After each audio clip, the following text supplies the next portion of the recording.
राजस्व विभाग द्वारा सेवा पखवाड़ा आयोजित किया जाने वाला है। इसी के संबंध में गुरुवार को नागपुर के जिलाधिकारी डॉक्टर विपिन इटनकर ने प्रेस कॉन्फ्रेंस ली। इस पखवाड़े के तहत जिला प्रशासन ने कुछ विशेष कामों को अपने हाथों में लिए हैं, जिसमें प्रमुख तौर पर ग्रामीण भाग के पानधन रास्तों को नंबर दिया जाएगा। पानधन रास्तों को लेकर राज्य में पहली बार ही इस तरह का प्रयोग किया जा रहा है। जिलाधिकारी ने बताया कि पखवाड़े में किए जाने वाले काम के अंतर्गत 3 तरह के कामों को सुनिश्चित किया गया है।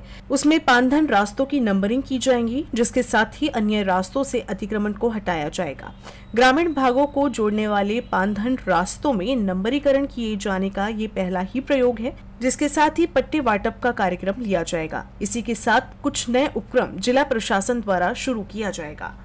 हा पंधरवाडा दिनांक 17 सप्टेंबर ते 2 ऑक्टोबरपर्यंत आपण साजरा करणार आहे आणि याच्यामध्ये 3 कंपोनंट केलेला आहे। पहिला कंपोनंट हा ज्या गावामध्ये पानंद रस्ते जे आहे, आपले शेत रस्ते, पानंद रस्ते, शिवपानंद रस्ते यांना नाम यांचं नंबरिंग करणे, त्याच्यातलं अतिक्रमण काढणे, त्याला मजबूतीकरण करणे, त्याच्याकडे दुतर्फा झाड लागवड करणे, ह्या मोहीम याच्यामध्ये पहिल्या 5 दिवसांमध्ये आपल्याला घ्यायचं आहे।